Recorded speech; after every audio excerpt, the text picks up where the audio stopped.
Olá, minha gente, sejam muito bem-vindos ao meu canal. Meu nome é Catarina e eu sou economista. E nesse canal nós comentamos sobre livros, filmes, coisas que abrem a mente e principalmente finanças.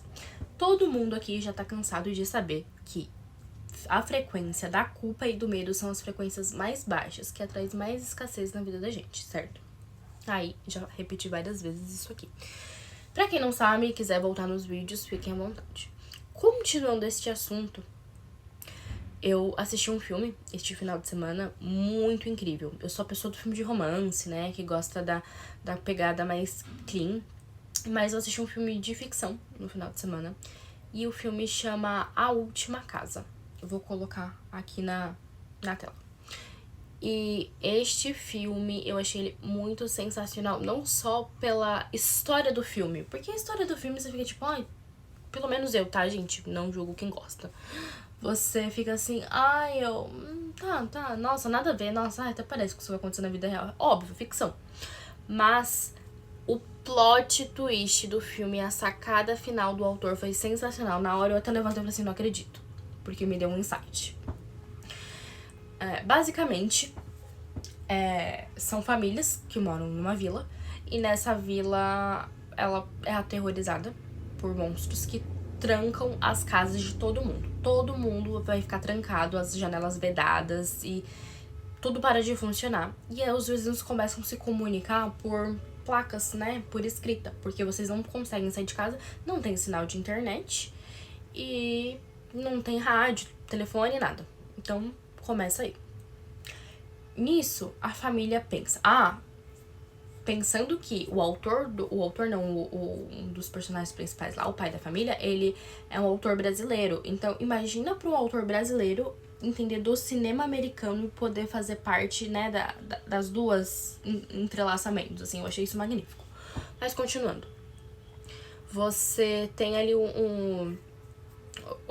sua casa, né, é toda trancada, você tá ali, e o que você precisa fazer? O que ele pensa? Vamos racionar comida. Então, eles começam a racionar comida, olha a data de validade. Eles abrem um buraco no chão e começam a plantar com a terra que tá debaixo, né, ali do piso. E... nossa, assim, as ideias de sobrevivência, elas são incríveis. E todos os dias chove. Só que a menininha, a pequena da família, ela percebe que ela consegue se comunicar com a chuva. E que a chuva mostra coisas pra ela. Mas ninguém acredita nela. E fica por isso mesmo. E ela vai fazendo desenhos e tentando se comunicar e ninguém entende ela. E o filme vai acontecendo, né? Não vou contar tudo. Mas basicamente são dicas de sobrevivência. Ali, como eles iriam fazer pra sobreviver. E graças a uma infelicidade da casa deles, que estavam velhos. E no começo eles estavam falando sobre vamos se mudar. E reclamando sobre a situação financeira, a chaminé quebra. E com a chaminé quebrada, ele consegue o quê? Fazer equipamentos que ele consegue pôr pra fora pela chaminé. Ele é engenheiro. E raptar animais e pôr pra dentro. Porque chega determinada parte do filme que a comida acaba. Então ele precisa comer. E aí ele vai caçando animais, né, por fora. E trazendo pra dentro, matando esses animais pra poder comer. E assim, um racionamento terrível de comida. E todos os dias chove. Quando chove, eles têm que fechar essas janelas, porque criaturas horríveis começam a aparecer. Mas até aí, o que tem a ver essas criaturas? Beleza, esse é o resumo do filme. Gente, o final do filme, o plot twist, assim, que eu achei, que sacada sensacional, é a seguinte. O monstro, depois de 5 anos deles presos lá, passando, né, todas as necessidades possíveis, abre a porta. Nisso, toda a vizinhança já morreu, não existe mais ninguém. E a cidade tá praticamente debaixo d'água, porque chove muito. Ele abre essa porta.